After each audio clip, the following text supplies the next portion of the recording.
Romanos capítulo 8, versículo 15.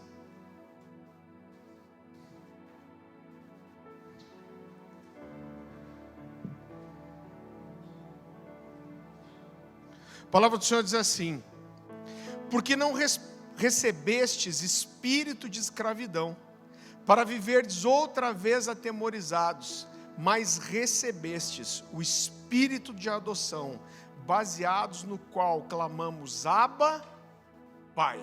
Essa expressão Abba é uma expressão hebraica que fala como se fosse no diminutivo, papai, paizinho, e com certeza fala de intimidade, né?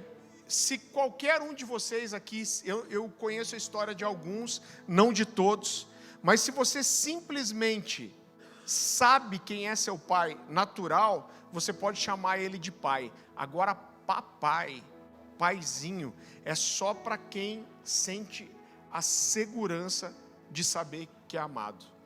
Querido, existem coisas tão preciosas atrás da paternidade, e eu gostaria de começar dizendo que a paternidade ela é tão preciosa, porque não só a paternidade, mas a família foi um dos principais caminhos que Deus escolheu se revelar a nós.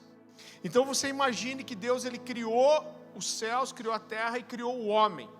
E a gente fala que muitas vezes que a Bíblia ela traz uma revelação progressiva. E uma das formas de Deus, no decorrer da história, se revelar ao homem e mostrar quem ele é, Deus escolheu um dos caminhos para se revelar, se apresentando como Pai. Então, Davi vai ser o primeiro a falar disso, e Jesus traz o conceito de paternidade muito forte. Agora, uma coisa que a gente percebe com muita facilidade, é que quando Deus escolheu a figura da paternidade para revelar a si mesmo, é uma coisa óbvia que quando essa função, essa figura do pai é distorcida, existe uma tendência muito grande para que a nossa revelação de Deus seja comprometida também. Agora, eu nasci num lar cristão, eu tive pais cristãos, meus pais se converteram, na verdade, eu tinha 1 ano de idade. Eu cresci ouvindo a palavra de Deus, eu cresci indo para a escola bíblica dominical. E eu sempre tive uma imagem, quando eu ouvia falar que nós temos uma tendência de confundir a nossa relação com os nossos pais naturais com a nossa relação com Deus, eu por muito tempo acreditava que isso não me pegava. Eu falava, isso talvez funcione para alguém que é um novo convertido, para alguém que não sabe separar as coisas, mas eu dizia, olha, eu sei muito bem quem é o meu pai e sei muito bem quem é Deus, eu não misturo as coisas. Agora, querido, a verdade é que quando a gente tem um coração para buscar esse lugar de revelação e de entendimento, Deus nunca nos deixa enganado. E a primeira coisa que mexeu com o meu coração, alguns anos atrás, e fez eu começar a entender algumas coisas, foi uma conversa com um amigo meu. Eu estava conversando com um amigo muito querido, um cara que já tinha família dele, já tinha filhos, e ele, no meio da conversa, ele falou para mim assim, Farley, eu sempre tive muita dificuldade de chegar diante de Deus e abrir meu coração e confessar algumas coisas. Eu lembro que eu fiquei olhando para ele, pensando que aquela declaração era absurda para mim, quase ridícula. Por quê? Porque eu estava pensando, o que o cara acha que ele vai surpreender a Deus? Então ele foi falar isso, eu falei, mas peraí, amigo, Deus sabe tudo, mais do que você, o que você pode confessar para Deus e levar para Ele, que Ele não sabe ainda. Eu falei, então não faz sentido isso que você está dizendo. E ele me disse algo muito interessante que abriu o meu entendimento. Ele falou, olha Farley, deixa eu te contar uma história. Meu pai foi um bom pai, mas quando eu estava no final da adolescência, eu cometi um erro sério. E ele disse, eu resolvi confessar meu erro para o meu pai e abrir o meu coração para ele. E ele falou assim, a experiência foi horrível. Eu me senti rejeitado pelo meu pai, eu me senti desprezado pelo meu pai, eu me senti envergonhado pelo meu pai.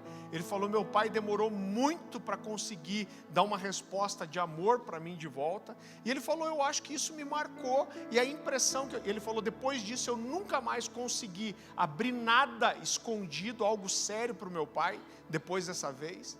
E ele falou, eu acho que eu transfiro isso para Deus. E enquanto ele estava falando isso, eu percebi que a minha experiência era totalmente contrária.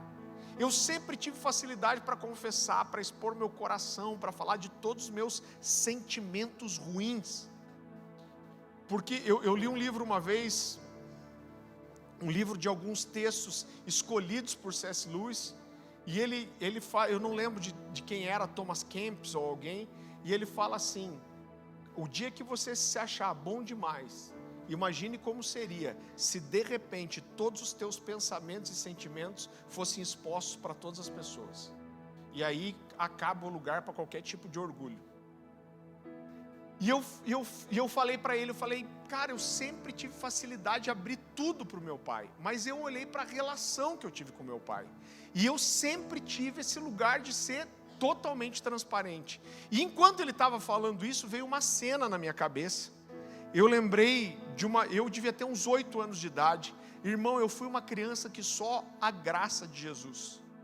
Tinha um amigo meu que falava assim, dá vontade de botar a mão na tua cabeça e falar, saia Farley, deixa o capeta em paz.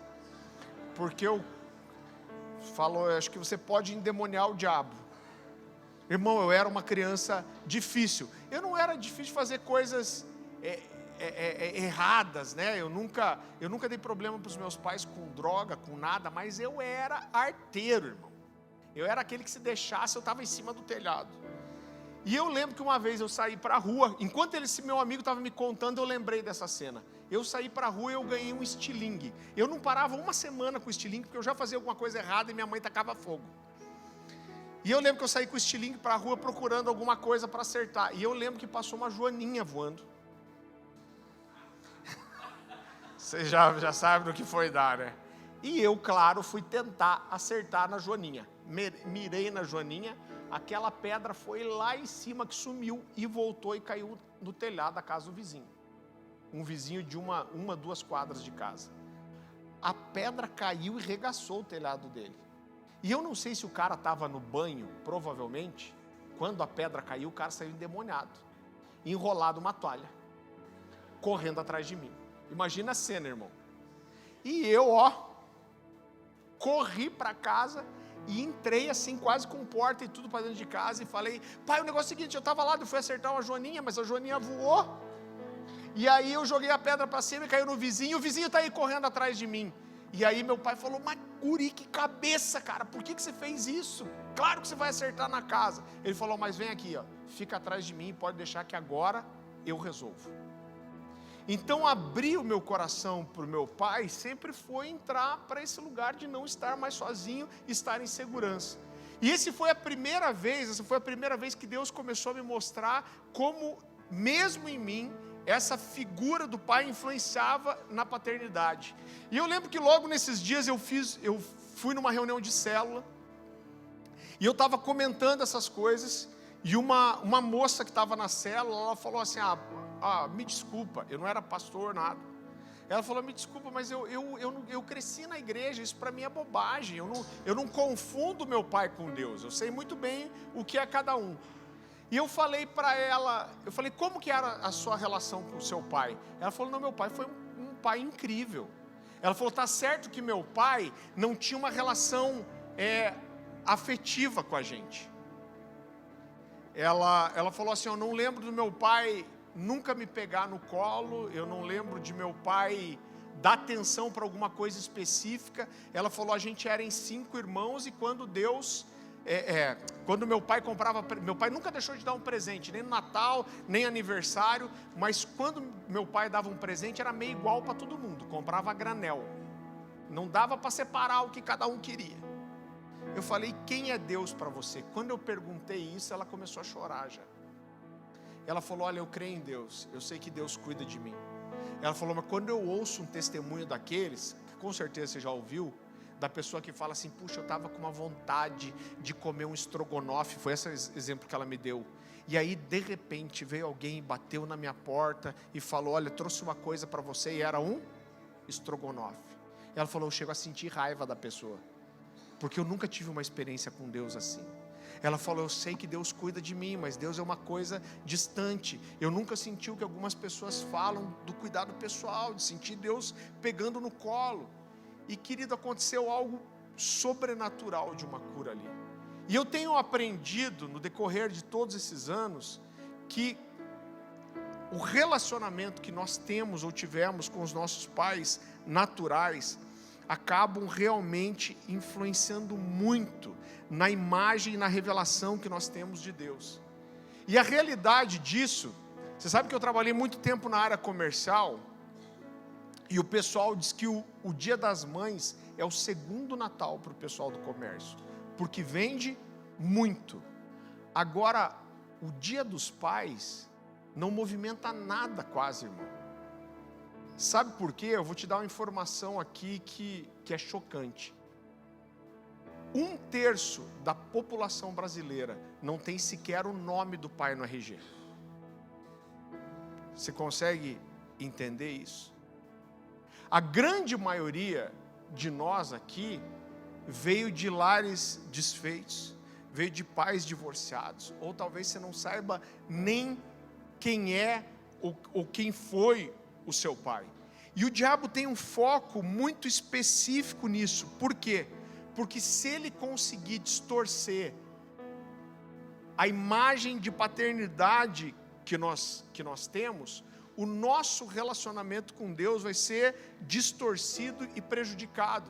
E não só o nosso relacionamento com Deus, mas a nossa identidade vai ser distorcida. Eu lembro que alguns anos atrás eu vi uma história muito interessante do pastor Cote, acho que a maioria de vocês conhece, Marcos de Souza Borges. O Cote trabalha muito com cura interior, eu acho ele um cara incrível, fora da curva. E o Cote falou que foi ministrar em uma igreja e disse que foi aquele negócio assim da presença de Deus, essa bagunça que a gente gosta, que a gente rolando no chão, chorando, a gente abraçada chorando, rajada de língua estranha, revelação, anjo nadando de costa, esse balaio de gato que a gente gosta. E ele disse que quando aquilo aconteceu, ele sentou para ver o que Deus estava fazendo, deixando Deus agir. E um homem jovem sentou perto dele e falou assim: pastor, me ajuda. Ele falou: claro, te ajudo, o que você precisa? Ele falou assim: pastor, eu estou aqui, eu creio em Deus, eu vivo uma vida santa, eu sou um cara convertido de verdade. Ele falou: mas eu olho esse ambiente assim, me dá uma agonia. E o Cote falou: mas por quê? Ele falou: porque apesar de eu crer, de eu ter convicção, de Deus ter transformado minha vida, eu nunca consegui chorar na presença de Deus, e eu nunca consegui sentir a presença de Deus. O Cote ainda perguntou para ele, falou: não, peraí, você não consegue sentir nesse momento, você está passando por uma crise, ou você não sentiu nunca? Ele falou: não, eu nunca senti. E o Cote, com toda a experiência dele, virou para aquele jovem homem e falou assim: me diz como que é a sua relação com seu pai. E na hora, esse cara falou: logo do meu pai você vai perguntar? E o Cote falou: me conta a sua história com seu pai. E esse cara contou a seguinte história. Ele disse que quando ele tinha 4 anos de idade, os pais, ele tinha vários irmãos, eu não lembro quantos irmãos eram, mas os pais que levantaram um dia e chamaram ele e falaram assim: olha, a gente está arrumando suas coisas que a gente vai visitar a vovô e a vovó. E eles arrumaram a mala e foram entrando no carro, e diz que a primeira coisa que ele percebeu é que os irmãos não estavam indo junto com ele. E daí diz que ele falou: meus irmãos não vão junto. E o pai e a mãe falaram: não, hoje vai só você. Ele disse que ele não sabe se os pais tinham muitos filhos, passaram por uma crise financeira e ficaram com medo de não conseguir criar ele e todos os irmãos.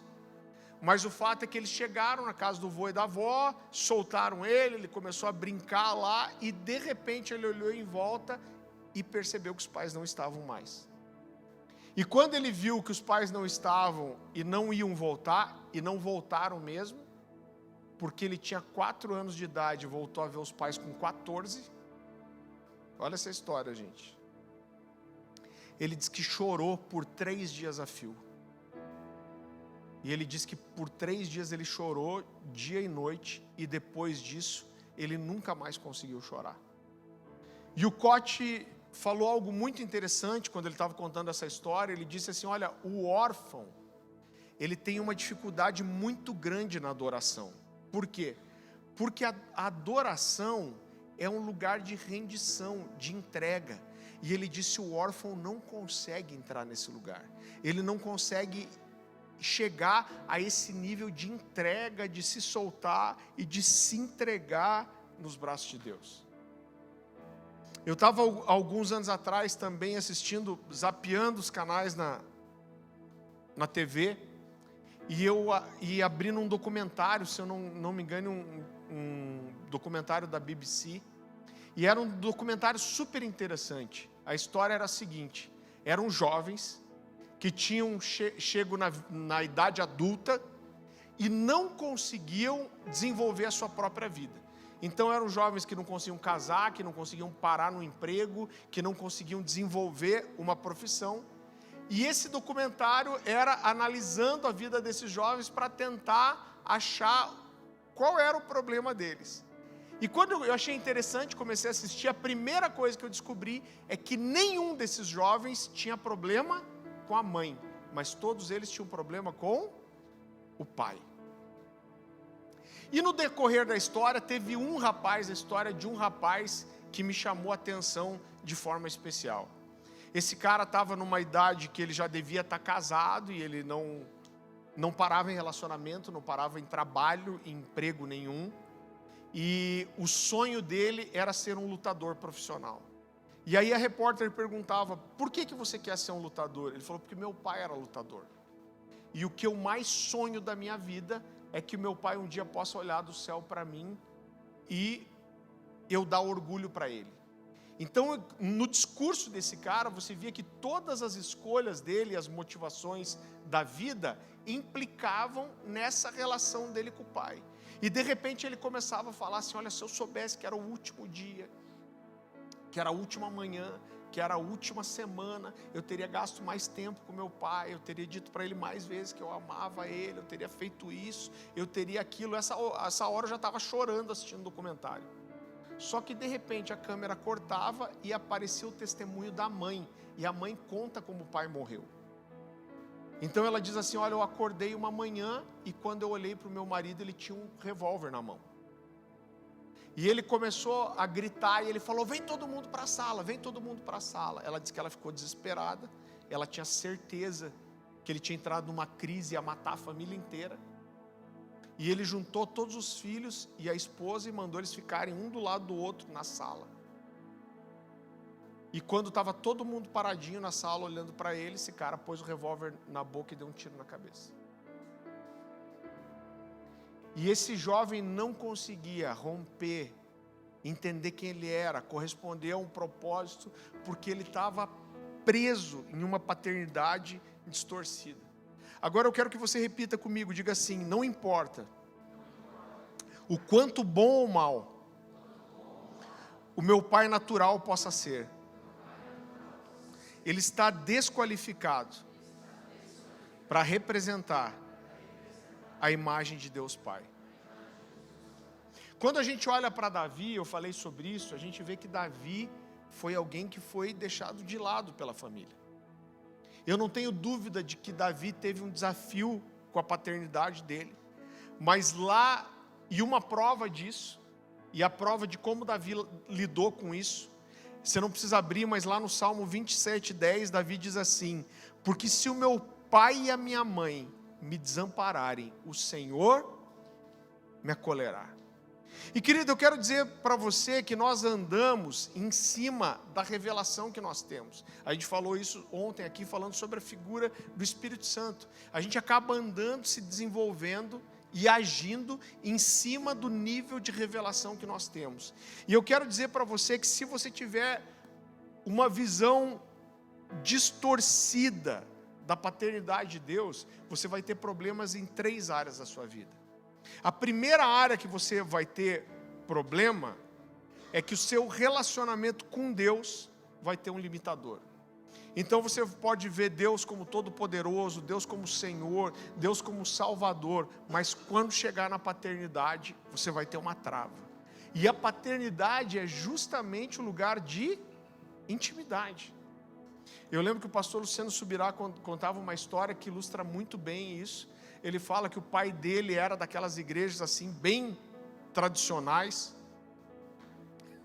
Quando eu fui para a África, na África quem evangelizou muito lá foram essas igrejas, né, mais tradicionais, mais formais, como a Assembleia, algumas igrejas assim. Não é uma crítica, irmão. Eu quando criança, eu fui na Assembleia, amo os irmãos, tenho excelentes lembranças, mas os irmãos, para largar um terno, eu vou te falar uma coisa. E eu fui para a África, eu vi os caras de terno, batendo massa num calor de 40 graus. Irmão, pensa numa prova de fé. O cara batendo massa de terno e gravata. Porque Deus o livre, se Jesus vem, ele não está de gravata. E terno, ele não vai para o céu. Tem toda a lógica do mundo. E o Luciano disse que ele estava em casa, sem camisa, só de calção, lendo a Bíblia. E ele falou que tinha uma entrada da casa que ia para a porta dos fundos e passava pelo quarto dele. Diz que ele lendo a Bíblia ali, sem camiseta, deitado no quarto, e de repente o pai, um amigo do pai dele, foi entrar em casa e quando passou pela janela, olhou para ele assim. E parou já na janela e falou: meu Deus do céu, que desrespeito. O Luciano falou: por que desrespeito? Ele falou: como que você para ler a Bíblia assim, sem camiseta? Ele falou: se você tivesse um encontro marcado com o presidente da República, você ia assim, sem camiseta, e você vai comparecer diante de Deus sem camiseta? Ele falou assim: ó, se eu fosse ter um encontro marcado com o presidente, com certeza eu não ia de qualquer jeito, não ia nem de calção, e não ia muito menos sem camiseta, a não ser que o presidente da República fosse meu pai. Aí eu ia chegar todo suado, depois do jogo de futebol, ia pular nele, ia abraçar ele. Então, querido, quando a nossa revelação da paternidade de Deus ela é distorcida, a nossa intimidade com Deus vai ter um limitador. Em segundo lugar, se a forma que nós nos relacionamos com a paternidade de Deus, o entendimento que nós temos é prejudicada, o nosso relacionamento conosco mesmo, a revelação da nossa paternidade, da nossa identidade vai ser comprometido. Por quê? Porque paternidade fala de identidade. A sua paternidade fala de quem você é, de onde você veio. Então, por exemplo, quando você vê Jesus sendo tentado no deserto, a Bíblia diz que o Espírito Santo levou Jesus para o deserto para que ele fosse tentado. O que o diabo tenta? O diabo chega para ele e fala assim: se você é Deus, transforma essa pedra num pão. É isso que o diabo faz? Não, ele diz o quê? Se és o filho de Deus, transforma essa pedra num pão. Então o que o diabo está questionando ali? A paternidade de Jesus. Porque paternidade fala de identidade. Quando os discípulos chegam para Jesus e falam assim: mestre, nos ensina a orar. Qual é a oração que Jesus ensina? Ele começa dizendo assim: Pai nosso. Ele está dizendo Pai meu e de vocês.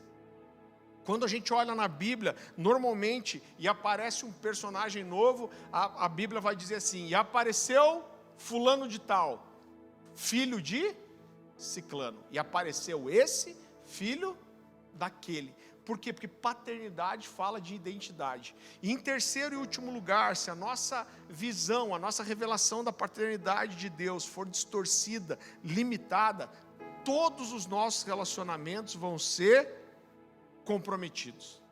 Querido, quando eu olho para a igreja hoje, e isso está muito pior do que quando eu comecei a pregar essa mensagem, eu vejo que como igreja, nós nos tornamos peritos em produzir líderes. A gente produz líder em larga escala. A gente é muito bom para produzir líder. Agora, nós produzimos poucos filhos e quase nenhum pai. Se você entrar num site, eu ia falar numa livraria evangélica, mas quase ninguém compra hoje. Se você entrar aqui na nossa livraria, não, na nossa vai dar bom. Se você entrar num site aí de livraria evangélica e digite lá liderança, você vai ter 200 livros. O líder isso, o líder aquilo, o líder dos 360, não sei quantas atitudes do líder, o líder coach, o líder sobrenatural, o líder Highlander, liderando com não sei o quê. Liderança, irmão, você vai achar a rodo. Agora procura um livro de paternidade. Eu conheço um bom de verdade, esse aqui, ó. Então, infelizmente, como igreja, a gente tem produzido muitos líderes, mas poucos filhos e quase nenhum pai. Agora, eu sei que tem muita gente que tem dificuldade em entender paternidade espiritual, e eu gostaria de esclarecer isso para você, em nome de Jesus, fazer um parênteses, para que a gente não tenha nenhuma dificuldade. Abra comigo lá, por favor, em Mateus, capítulo 23.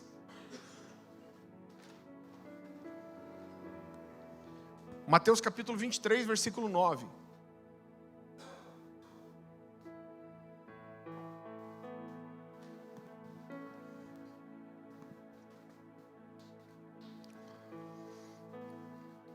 Jesus diz assim: a ninguém na terra chamem pai, porque vocês só têm um pai, aquele que está nos céus. Então muita gente pega esse texto para construir a ideia de que paternidade espiritual não existe. Então eu já vi gente dizendo assim: não vou nem discutir com você, porque o próprio Jesus falou que a gente não pode chamar a ninguém de pai. Agora, querido, como qualquer outro texto, a gente nunca pode entender nenhuma construção bíblica, nenhuma verdade bíblica de forma isolada. Todo o texto da Bíblia ele tem que ser entendido, interpretado, olhando para todo o resto. E nós temos muitos textos bíblicos que falam não só que nós recebemos paternidade espiritual, mas que nós exercemos paternidade espiritual. Então, por exemplo, o apóstolo Paulo, quando vai falar aos Coríntios, lá em 1 Coríntios capítulo 4, versículo 15, ele chama a si mesmo de pai dos crentes em Corinto. Ele diz: olha, eu sou pai de vocês.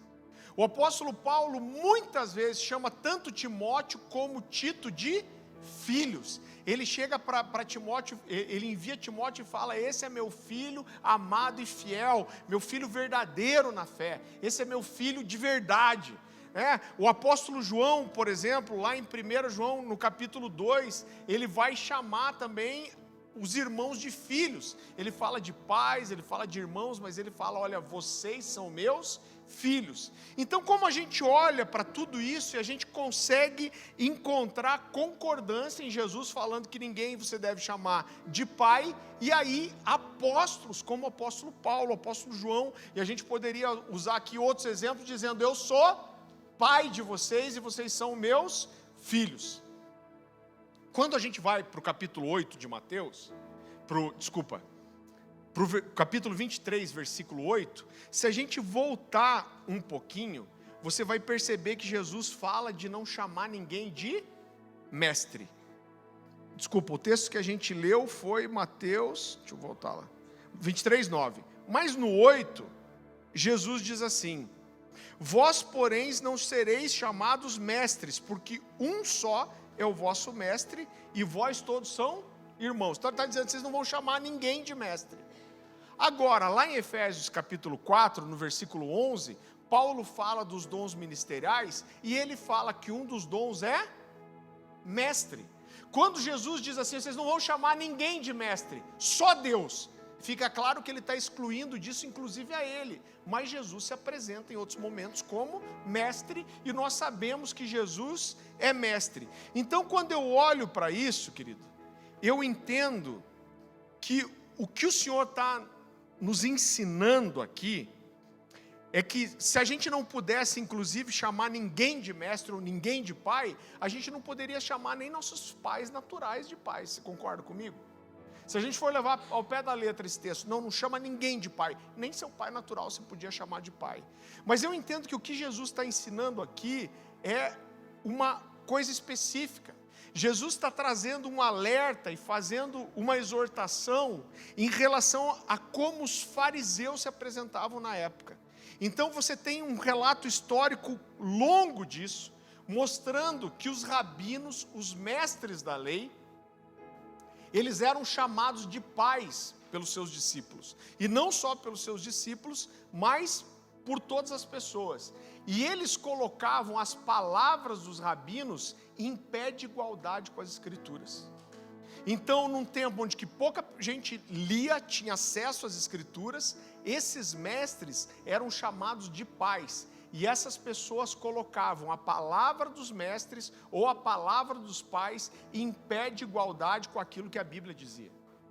Então, quando Jesus diz essas palavras, ele está fazendo uma crítica a isso. Eu quero citar um parágrafo daquele livro ali, do Mark Hamby, e ele diz assim: gostaria de dividir com você as palavras, pouco depois disso.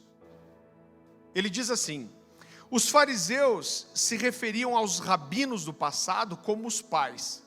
Assim encontramos a referência aos pais no sermão de Estevão, em Atos 7,44, 51 e 52, e outra em Hebreus 1,1. Portanto, em Mateus 23,9, Jesus chama de pai a autoridade máxima de Deus em nossas vidas e em nosso ministério.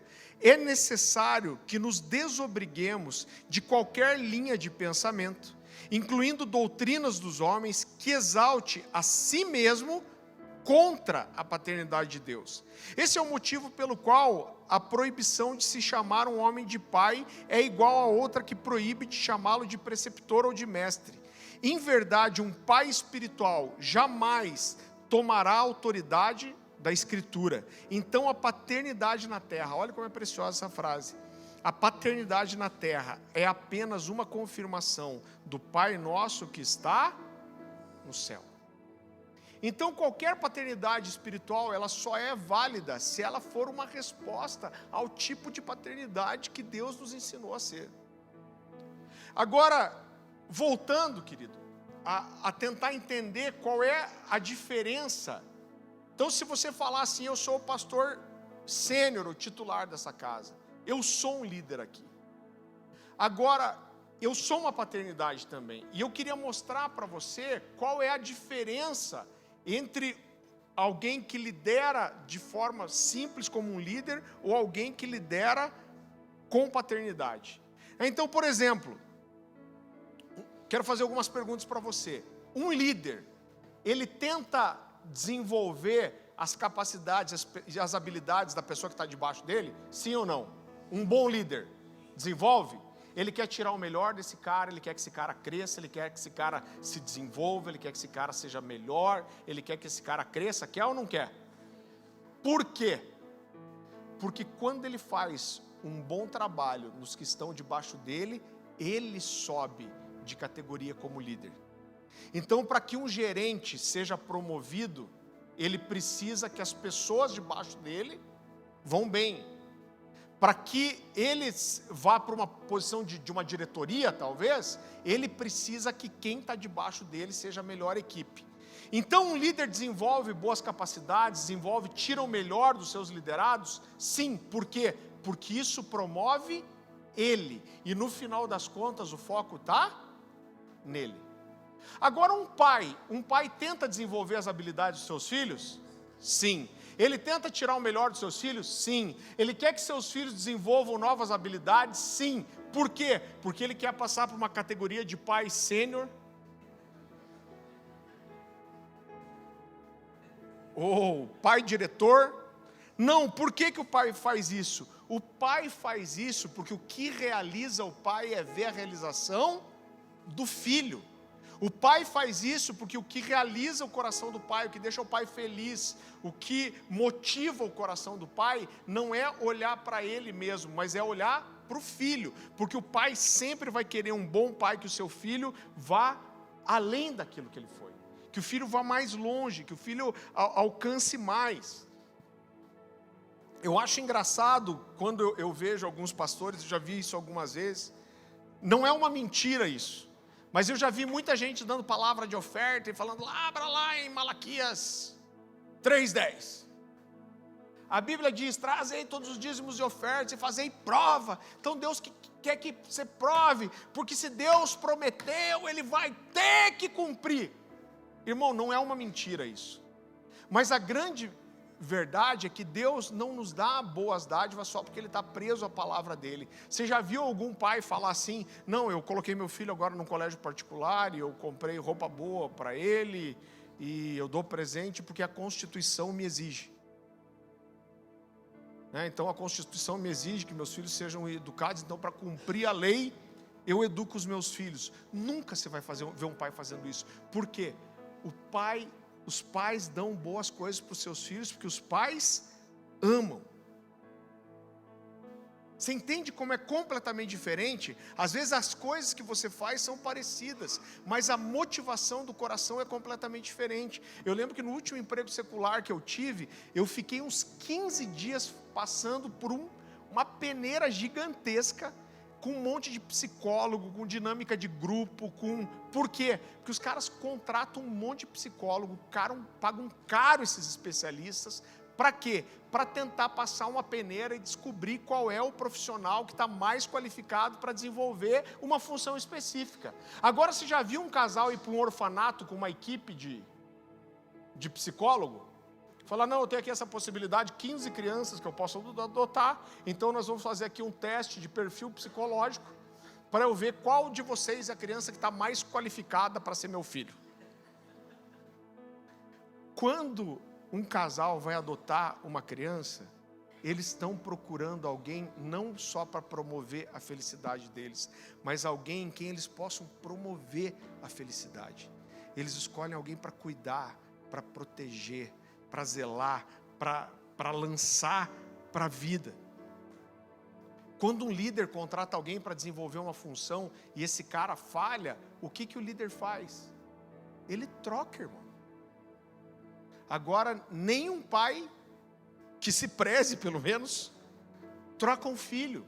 E eu não estou falando de passar a mão na cabeça, porque Provérbios 13:24 diz, quem se nega a castigar o seu filho não ama. Quem o ama não hesita em discipliná-lo. Eu estava falando hoje de manhã na igreja do Arthur, eu fui corrigido com a vara, porque vara é bíblico, irmão. Pensa num cara que apanhou de vara.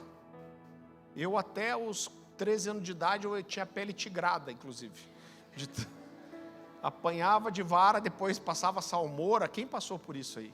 Quem é a raiz aí? Levanta a mão sem medo. Quem apanhou de vara? Olha aí que beleza. Estão tudo vivo. Gordo, estou aqui gordo, corado. E pelo menos apanhei de forma bíblica. E muito. Porque merecia. Agora, eu quero que você abra sua Bíblia comigo em João capítulo 17, versículo 22. Querido, entenda o que eu vou te dizer aqui. João capítulo 17, a partir do 22. Só antes da gente desenvolver, eu quero só te falar uma coisa. Eu quero que você entenda que a minha intenção aqui não é gerar um ambiente onde vocês vão chamar os seus pastores ou os seus líderes de pai. O que eu estou tentando mostrar para você é que nós devemos liderar com coração de paternidade. Se você vai chamar de pai ou não vai, irmão, talvez eu esteja sendo até exagerado, mas eu acho que isso é irrelevante. Então, é a mesma coisa, eu não faço questão que ninguém aqui me chame de pastor. Se o cara me chama de Farley, tá ótimo já, porque às vezes vem uns me chamar de Farley, aí eu fico no grau. Então Farley não dá, irmão. Farley não dá. A Louise me chama de Faller, até hoje. Agora, eu não me preocupo nem de me chamarem de pastor, porque eu não preciso que isso seja reafirmado. A honra para mim não está no título. Porque tem cara, eu lembro que a gente fazia, vou entregar aqui uma coisa, na igreja antiga a gente fazia umas conferências grandes lá, e gente pensa numa raça que é difícil de tratar, que é o tal do pastor. O dia que o cara é ordenado, parece que vira o primeiro nome dele.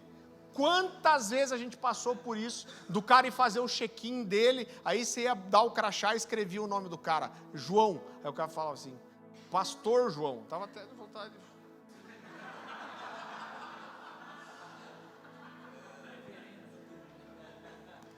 Então, assim, reverendo, bispo, autoridade eclesiástica, apóstolo é perigoso, porque apóstolo e apóstata tá ali, né? Então, assim, não é o que nos importa, e não é chamar de pai, mas é entender o conceito de liderar com paternidade, amém? Queridos, lá em João 17, a partir do versículo 22, a gente vai ler o texto, onde nós chamamos de a oração sacerdotal de Jesus. É a última oração de Jesus pelos discípulos antes dele ser preso para ser crucificado. E Jesus ora ao Pai e ele diz assim: eu lhes tenho transmitido a glória que me tens dado. Ele está falando para Deus isso, para que sejam um como nós o somos, eu neles e tu em mim, a fim de que sejam aperfeiçoados na unidade, para que o mundo conheça que tu me enviaste e os amaste, como também amaste a mim. E aí Jesus diz: Pai, a minha vontade é que aonde eu estou estejam também comigo os que me deste, para que vejam a minha glória, que me conferiste, porque me amaste antes da fundação do mundo. Pai justo, o mundo não te conheceu, porém eu te conheci, e também esses compreenderam que tu me enviaste. Eu lhes fiz, essa frase é importante, eu lhes fiz conhecer o seu nome, e ainda o farei conhecer, a fim de que o amor com que me amaste esteja neles, e eu neles esteja. Primeira pergunta que eu faço para você: isso se parece com uma empresa ou com uma família? É claro que se parece com uma família. E a segunda coisa que é tão preciosa aqui, é que nessa oração Jesus termina dizendo assim: eu fiz esses discípulos conhecerem o seu nome. Só que nessa oração Jesus chama Deus 6 vezes de uma única forma. Qual é a forma que ele chama Deus? De Pai. Então o que Jesus estava ensinando aqui é a paternidade de Deus como uma referência, querido, de liderança e de cuidado. Eu lembro que uma vez eu ouvi uma história de um pastor muito precioso, e ele falou o seguinte: olha, eu estabeleci uma igreja, ele era de São Paulo, e ele falou: cara, eu formei a liderança, e eu levantei um casal de pastores, e eu abracei esse casal, eu edifiquei, eu treinei, eu levantei, e eu estabeleci esse casal no ministério como pastores. E esse cara saiu para uma viagem de 2 meses, se eu não me engano, nos Estados Unidos. Eles estavam construindo um outro prédio para a igreja, e quando ele voltou de viagem, esse cara que ele tinha estabelecido como pastor, não só tinha dividido a igreja, aí ele descobriu que esse cara tinha ido família por família, muito tempo antes, construindo alguma coisa, e quando ele chegou, esse cara não só tinha rachado a igreja, mas tinha assumido aquele prédio novo. E ele falou, irmão, como qualquer um de nós, que ele ficou quase endemoniado. E ele falou: cara, quando eu olhei tudo aquilo, aquele quadro, ele com a metade da igreja, já no prédio novo que a gente estava construindo, eu fui para Deus. Ele falou: a minha vontade é orar e pedir para Deus vir e destruir, caiu um raio na cabeça do cara. E ele disse que estava chorando e falando: Deus, o Senhor não vai deixar isso desse jeito, o Senhor não vai deixar isso passar barato, isso não é justo, e indignado, pedindo para que Deus trouxesse justiça. E daí, nossa, foi bem paranaense agora, né? E daí, diz que Deus falou para ele assim: sabe por que você está se sentindo tão mal?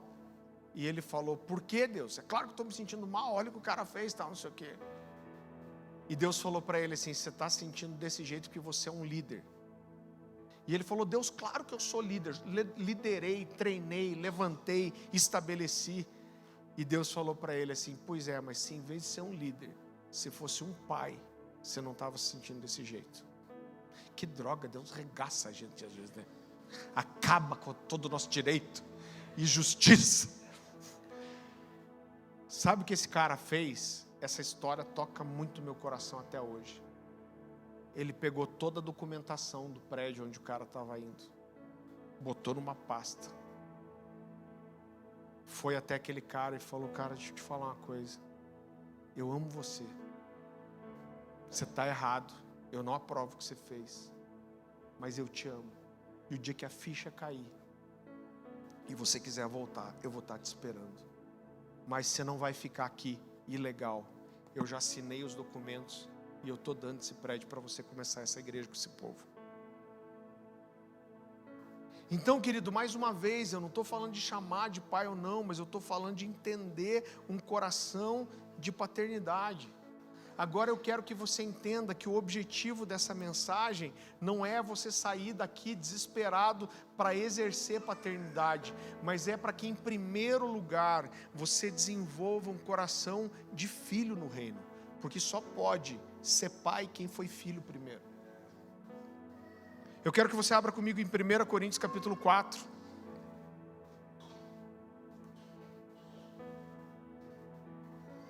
O apóstolo Paulo diz assim: porque ainda que tivessem milhares de preceptores aqui é a mesma coisa que mestres, que tivesseis milhares de preceptores em Cristo, contudo não teríeis muitos pais, pois eu, pelo Evangelho, os gerei em Cristo Jesus. Eu acredito que no mundo espiritual, assim como no mundo natural, pai não é só aquele que gera, ou seja, um pai espiritual não é só quem te ganhou para Jesus, mas pais espirituais são também aqueles que cuidam, que trazem edificação, crescimento, amadurecimento. Agora eu quero dizer algo para você, querido, e aqui em nome de Jesus eu quero que o calo comece a apertar. Eu tenho toda a convicção do que eu estou te falando. Você só vai conseguir receber um pai espiritual e encontrar um pai espiritual na sua vida, se você tiver um coração de filho primeiro. Você sabe que em tantos anos envolvido com o ministério, eu conheci muitas pessoas que chegaram para mim e falaram assim: eu nunca tive ninguém que cuidasse de mim, eu nunca tive ninguém que exerceu paternidade espiritual sobre a minha vida. E eu vou dizer, na grande maioria talvez até dessas histórias, essas pessoas sofreram na mão de outros líderes, foram abusadas, foram feridas, foram dominadas, foram manipuladas. Agora, por outro lado, se você não tiver um coração de filho no reino, um pai espiritual pode passar debaixo do teu nariz que você não vai reconhecer. Se você não tiver um coração de filho, você nunca vai conseguir abraçar alguém como uma verdadeira paternidade espiritual sobre a sua vida. Eu quero ler esse mesmo texto, mas eu quero ir um pouco adiante. 1 Coríntios, se você quiser abrir comigo, capítulo 4, a partir do versículo 15.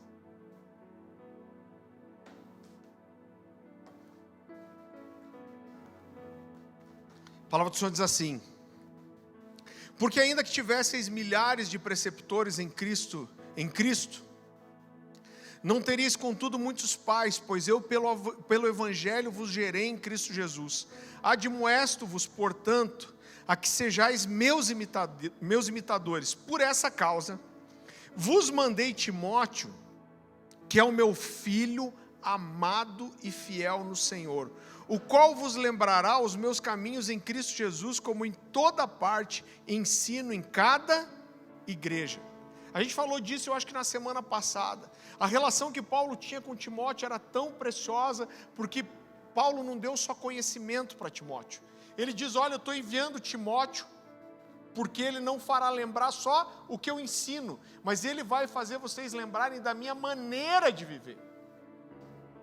Vocês vão olhar para ele, quando vocês olharem para ele, vocês vão ver o meu DNA, vocês vão ver aquilo que eu carrego. E ele chama Timóteo de filho amado e fiel. Agora, irmão, eu lembro que eu li esse texto na adolescência, e assim, eu me apaixonei pela figura de Paulo já com 16 anos. Meu sonho era poder voltar no tempo e conhecer esse cara. E aí eu olhei para esse texto e eu fiquei assim com uma invejinha de Timóteo. Eu falei, o que será que Paulo viu nesse jovem, nesse garoto, para chamar ele de filho amado e fiel? Eu quero que você vá comigo para Atos capítulo 16.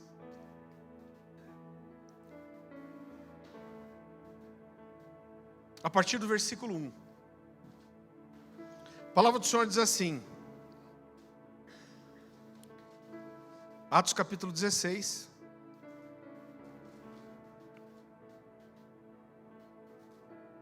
A partir do versículo 1, a palavra do Senhor diz assim: chegou também a Derbe, Paulo foi numa viagem missionária, e a Listra, e havia ali um discípulo chamado Timóteo, filho de uma judia crente, mas de pais gregos. Dele davam bom testemunho os irmãos de Listra e Icônio.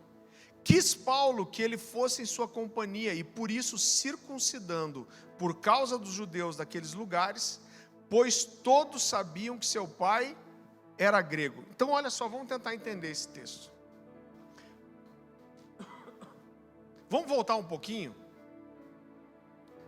Alguns anos antes, Paulo tinha ido para essa cidade de Listra, e ele foi apedrejado nessa cidade a ponto de ser considerado morto. E depois ele volta para essa cidade 4 anos depois. Então, é quase um consenso entre os estudiosos que Timóteo tinha aqui cerca de 19 anos. Então, quando Paulo passou lá pela primeira vez, ele tinha 15. Então, a gente não tem como provar isso, mas quando Paulo diz assim, vocês podiam ter milhares de preceptores, mas vocês não teriam muitos pais, porque eu pelo evangelho vos gerei. Parece que o conceito de paternidade de Paulo estava muito mais ligado a quem ele ganhava para o Senhor, ou gerava na fé. Só que ele volta para essa cidade de Listra 4 anos depois, e quando ele volta, ele vai direto na casa de Timóteo. A Bíblia fala de um contexto muito interessante, porque fala que ele era um discípulo, e a Bíblia diz que os irmãos davam um testemunho bom dele, tanto em Listra como em Icônio. Icônio era uma cidade que ficava a 35 quilômetros de Listra. Então, a fama de ser um menino de Deus, mesmo com 19 anos, já tinha ido até outra cidade. E Paulo chega direto na casa desse garoto e chama ele para ser seu discípulo. E fala, olha, eu quero levar você comigo nas viagens missionárias. Só que Paulo propõe algo para ele. O que Paulo propõe? O texto diz que todo mundo sabia que o pai dele era grego. O pai não aparece mais, provavelmente era morto.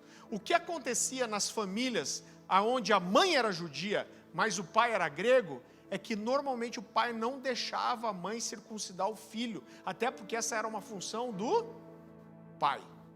Como Paulo pregava para os gentios, mas ele estava ali dentro do Império Romano, ele sempre acabava encontrando judeus no meio disso, para que ele não tivesse dificuldade nenhuma para levar a palavra no meio dos judeus, mesmo para gentios e judeus, ele sabia que os judeus iam questionar se Timóteo era circuncidado. E para evitar problema, ele chega para Timóteo e fala, cara, eu quero te levar numa viagem missionária comigo, mas eu quero circuncidar você. E Timóteo aceita. Agora, eu olho para isso, querido, e eu tenho um entendimento. Eu acredito que Timóteo já via um pai em Paulo. As pessoas acreditam, inclusive, quando Paulo fala, você é meu filho fiel na fé, que Timóteo, 4 anos antes, tinha visto Paulo ser apedrejado, se levantou e foi embora. Isso fez Timóteo se converter. A gente não sabe se isso é verdade, é uma especulação. Mas a verdade é que Timóteo largou sua vida para ir atrás de Paulo. Então eu olho e eu vejo assim que Timóteo já reconhecia em Paulo uma paternidade. Mas para mim, quando Paulo chega para Timóteo, com 19 anos, irmão, sabe como que era feita a circuncisão? Normalmente era feito com pedra lascada. Graças a Deus que passou esse negócio.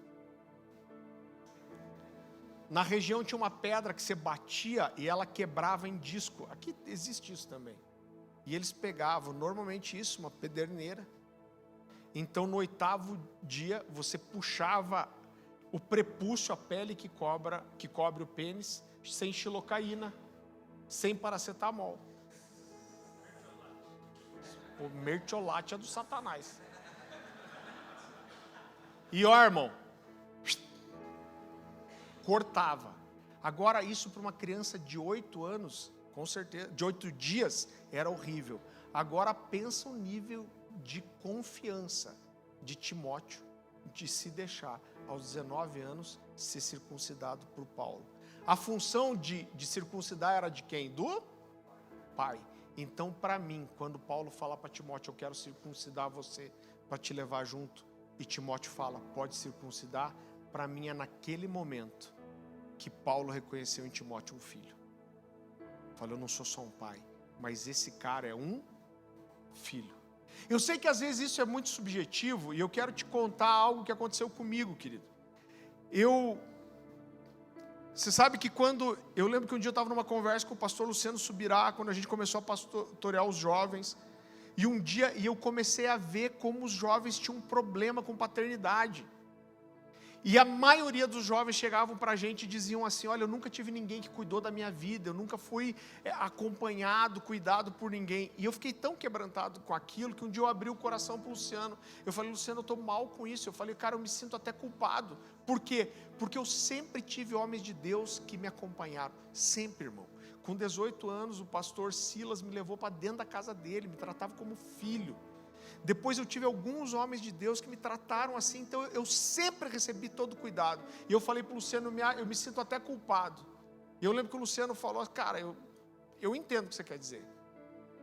E eu sei que você recebeu esse cuidado, mas por outro lado eu sei como você se move, e eu sei que você sempre esteve atrás desses caras para servir com o coração certo. Eu falei, é verdade mesmo.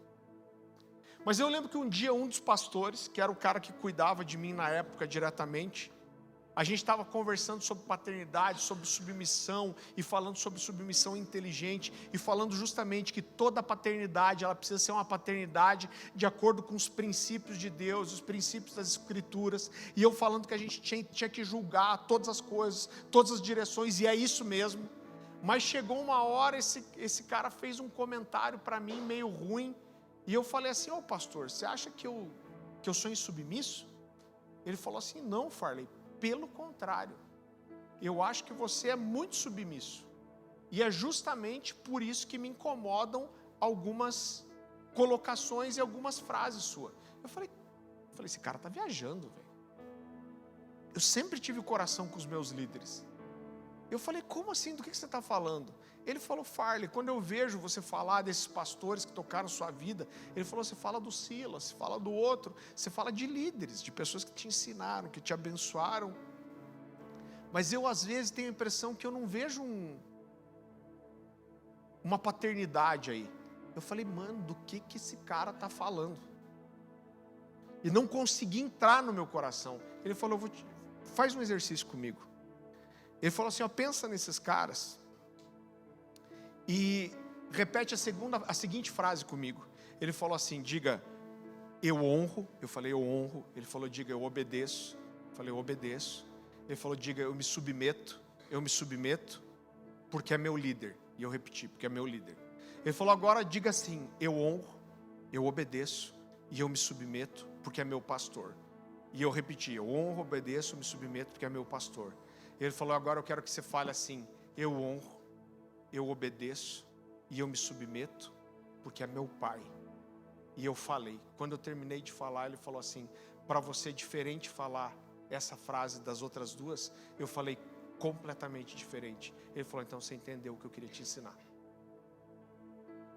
E ele falou, você tem um coração de um discípulo, de um filho, de um liderado, mas você não tem um coração de um filho.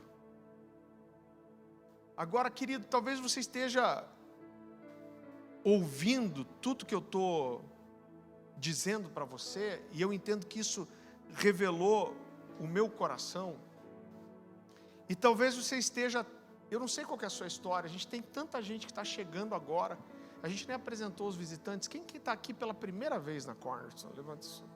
Apresentamos? Então, você que não deveria ter levantado a mão, estou brincando. Mas a gente tem muita gente chegando, sei lá, 80% da igreja veio de um ano para cá. Agora, talvez o seu coração esteja tão machucado com esse processo e essa figura com que você passou com líderes, que a gente vem para uma nova igreja e a gente tem muita dificuldade de entregar nosso coração. Você foi ferido, você foi machucado, você foi enganado, você foi exposto. Pensa uma história, irmão, que me dá vontade de voltar no tempo para dar nos irmãos. Eu sou sanguíneo e colérico, você me perdoa. A história que a gente ouve muitas vezes, do cara falar assim, poxa, eu fui no aconselhamento, eu abri meu coração, eu expus a minha vergonha e daqui a pouco eu descobri que toda a igreja sabia dos meus pecados.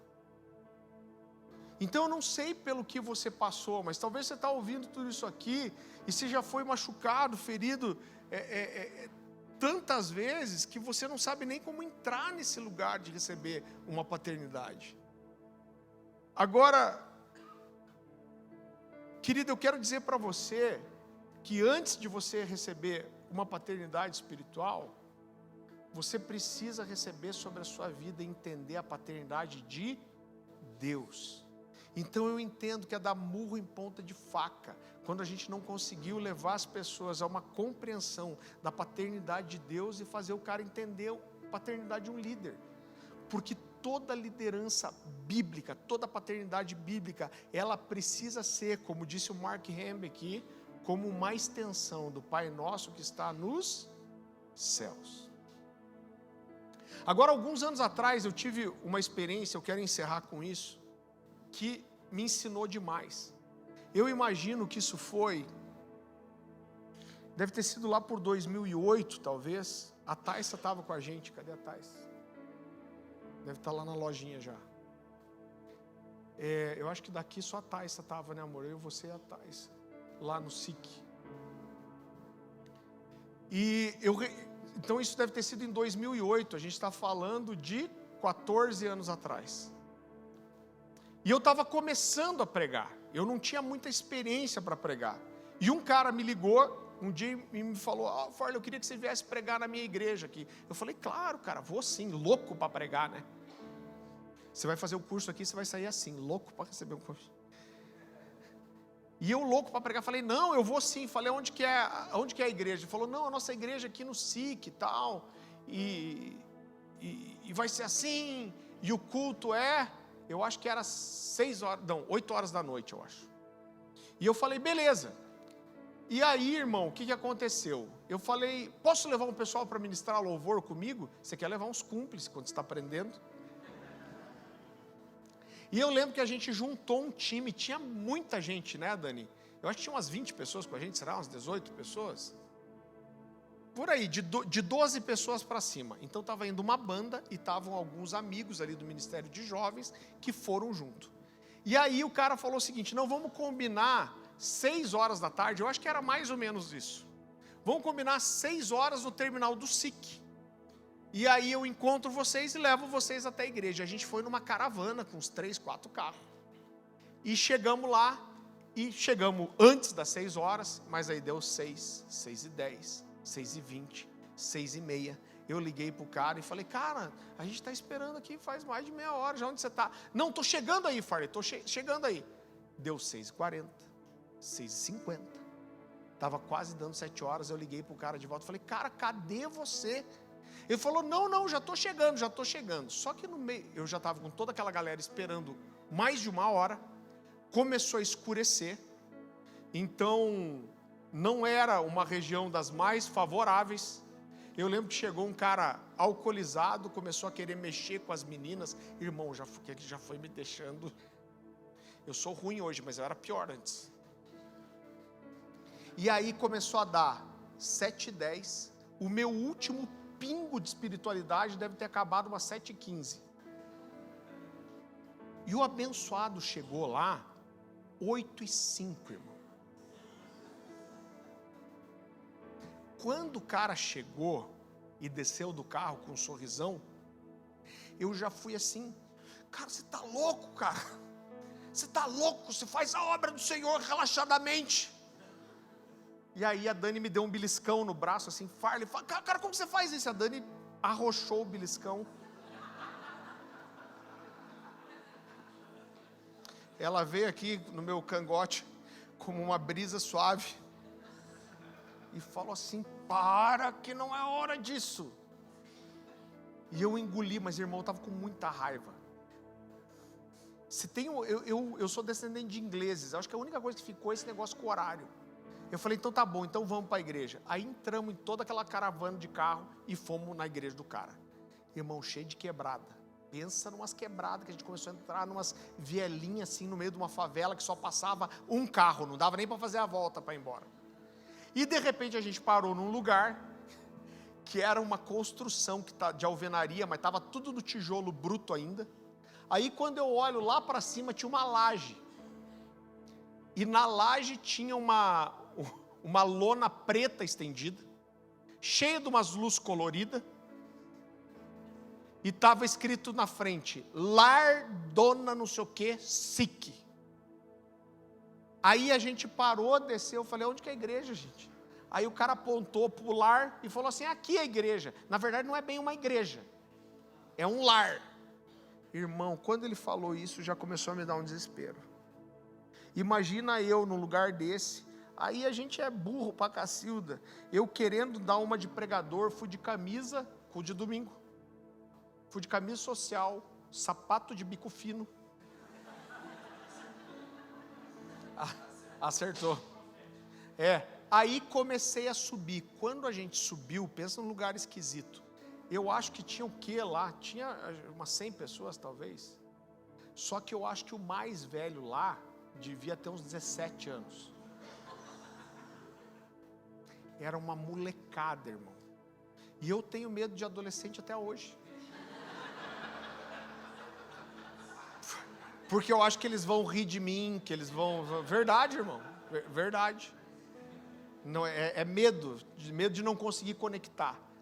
Quando eu entrei e vi aquele bando de adolescente e tudo humano, o fundilho da calça aqui, aquele estilão. Talvez você não consiga entender meu desespero, irmão. Eu estava começando a pregar. Eu tinha ido em poucos lugares.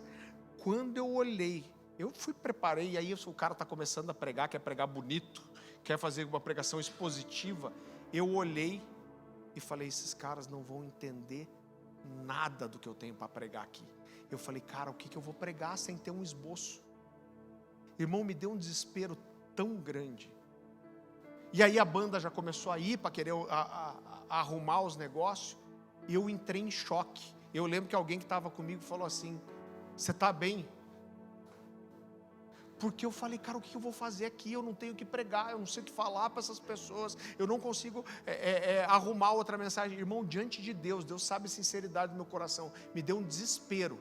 Aí eu falei para o cara assim, eu falei: cara, onde que tem um banheiro? Ele falou: ali. Eu fui no banheiro, irmão, eu fiz a oração mais sincera, uma das mais sinceras da minha vida. Eu falei: Deus, me tira daqui, me faz ser trasladado.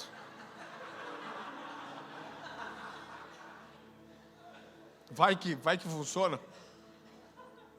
Irmão, eu estou falando sério, eu fiz essa oração. Eu falei: Deus, eu tenho 3 opções aqui. A primeira é jogar o irmãozinho da laje. Eu descartei essa rápido. Eu falei: a outra opção é eu pular essa janelinha do banheiro aqui, fugir e ir para casa. Era o que eu mais queria. Eu falei: a terceira opção, o Senhor vai me dar alguma coisa para falar para esses caras. Eu falei: Deus, eles vão tocar uns 30 minutos, você tem que resolver esse negócio agora. Irmão, você lembra o Matrix que plugava aqui atrás e vinha o download Nunca mais aconteceu na vida, acho. De repente Deus encheu o meu coração, e quando eu saí daquele banheiro, eu tinha exatamente o que falar. E aí eu lembro que eu saí, o louvor estava lá, os caras me passaram o microfone, e eu falei assim: queridos, pensa numa região pobre, tudo gente arrebentada. Eu fiquei sabendo depois que vários lá, inclusive, eram filhos de traficantes. Pensa num contexto horrível. E eu fiz a coisa mais simples do mundo. Eu falei assim: ó, quem de vocês tem um sonho? E já começou a arrebentar o coração da gente. Porque daí eu dei o microfone, as crianças começaram a falar do sonho. Crianças não, né? Os adolescentes. E um falou assim, meu sonho é ser dentista. Outro falou assim, o meu sonho é um dia ter dinheiro para dar uma casa para minha mãe. Aí outro falou assim, o meu sonho é um dia ser um pregador. E aí algumas crianças falaram, esse microfone voltou para mim e eu falei para eles assim, vocês sabiam que Deus tinha um sonho? Eu falei, o sonho de Deus era ter uma família com muitos filhos. E eu quero dizer para vocês que vocês são um sonho de Deus. Irmão, eu não sei te explicar. Mas aquela criançada começou, você estava lá, né, Thais? Aquela criançada começou a urrar, não era chorar. Eles rolavam no chão. Os músicos já saíram dos instrumentos, começou aquele chu. E o que Deus fez naquele lugar é uma coisa que eu não sei te explicar. Eu fiquei ouvindo os testemunhos depois. Irmãos se reconciliaram. Um dos principais traficantes do lugar estava naquele culto, se converteu ali. 6 meses depois, esse cara já estava ministrando, orando por pessoas, elas sendo curadas. E depois ele teve que fugir por causa dos outros traficantes do lugar, e ele estava numa igreja lá em São Paulo. Mas Deus veio de um lugar, o desespero, o choro, a restauração. Irmão, não teve pregação, porque todo mundo começou a chorar, eles começaram a orar um com o outro, os líderes que estavam ali começaram a orar, e a gente não sabia nem como que aquilo ia para frente, como que acabava. E até hoje eu ouço gente que estava naquele dia falar para mim assim, o dia em que eu senti mais o amor de Deus na minha vida foi naquela noite lá. E eu lembro que eu fui embora daquele lugar, eu fui conversando com a Dani e eu fui em crise. Eu falei, Deus, o que aconteceu aqui? Eu falei, por que aconteceu isso nesse lugar de forma tão intensa? Eu falei, Deus, eu nem preguei. E o que Deus me falou naquela noite mesmo, Deus me falou assim, eu pude fazer o que eu fiz nesse lugar, porque existia um desespero por um pai. Deus me falou, eles não têm nada, eles não têm o que comer, eles não têm uma perspectiva de futuro, eles não têm uma família, eles não têm nem o básico para ter uma higiene. E quando eles pensaram na possibilidade de receber um pai, eu pude fazer tudo que eu fiz ali. E eu acredito que a primeira coisa que a gente precisa para receber a paternidade de Deus é entrar nesse lugar de rendição, de falar, Deus, eu preciso. Eu sou incompleto, sei. Não importa o que eu tenha, o que eu construí, eu preciso que você seja o meu pai. Eu preciso te ver nesse lugar, eu preciso disso. E quando a paternidade de Deus é restaurada, várias outras coisas começam a ser liberadas na nossa vida. Porque Deus se revela como Pai. Você sabe que esse é um dos desafios tão grandes de pregar, por exemplo, na Europa. Porque você vai lá, aquelas pessoas acham que elas têm tudo, irmão. Agora tem algumas coisas que Deus só dá para quem Ele encontra de mão vazia. Então, quando Deus encontra alguém que fala assim, eu preciso disso, eu preciso, eu não tenho outra alternativa, eu não tenho no que me agarrar, eu preciso receber essa paternidade. É quando Deus começa a fazer aquilo que a gente não consegue gerar sozinho.